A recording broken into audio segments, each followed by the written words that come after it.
Emma always felt plain. In a world full of dazzling smiles and magazine-perfect faces, she often wondered if being different, being beautiful, could change everything. Maybe if she looked like someone from a movie, her life would finally begin. Her parents, warm and steadfast, always insisted that Emma was beautiful just the way she was. "There's beauty in being you," her mother would say, smoothing back Emma's soft brown hair.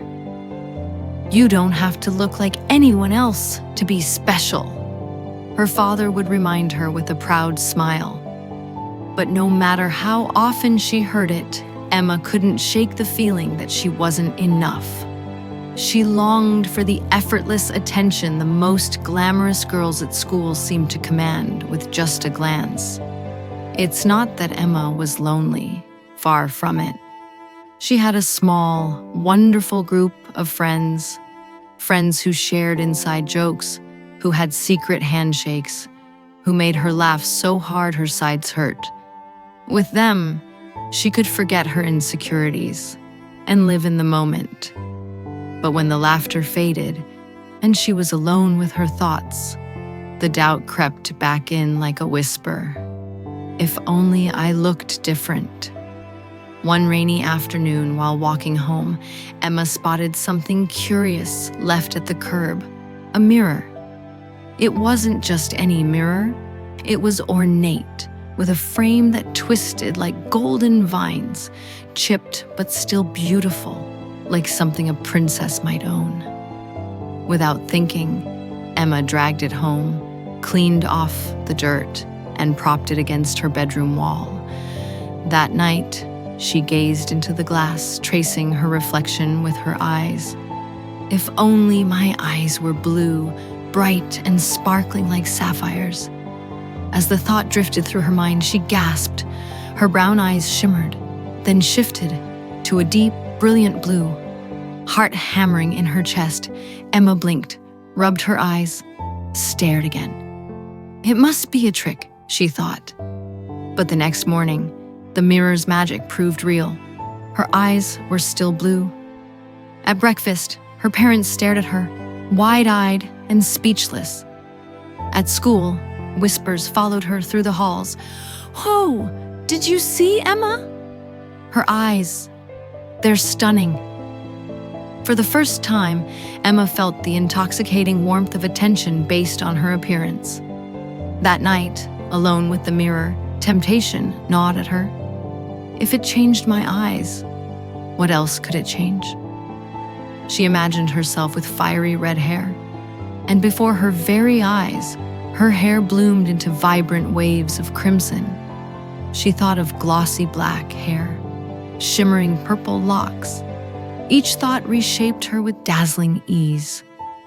Then, deeper insecurities emerged, her nose, her ears, the shape of her face. With every wish, the mirror obliged. Bit by bit, Emma sculpted herself into a vision of glamour, the kind of girl she once only admired from afar. At last, she looked nothing like herself. "Now I'll be happy," she whispered. But happiness didn't come. The next morning, her parents recoiled in horror. "Who are you?" her mother cried. "Where's our daughter?" her father demanded. Emma, panicked, tried to explain. She showed them old pictures, recounted memories only she could know. But they couldn't see past the unfamiliar face. They begged the stranger to leave and bring back their daughter. Tears burning her new blue eyes, Emma ran to school. "My friends, they'll know me," she thought desperately. But her friends only stared in confusion. When she tried their secret handshake, they pulled away. "I'm Emma," she pleaded. "It's me." But her friends shook their heads sadly. "Friendship isn't about looks," one of them said, "and you're not Emma." Alone, Emma rushed home and tore the mirror from the wall. "Please, please, please," she begged, staring into its glassy depths. She wished with all her heart to go back, to have her brown eyes, her soft hair, her old familiar face, but nothing happened. The mirror remained cold and silent. Desperate and broken, Emma hurled the mirror to the ground.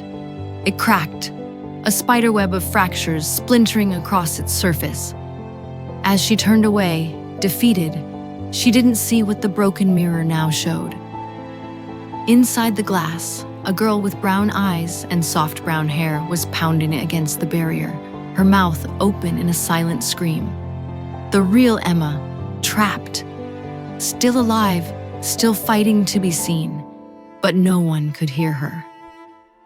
And Emma, the girl outside the mirror, had no idea that she was now only a reflection of the person she used to be.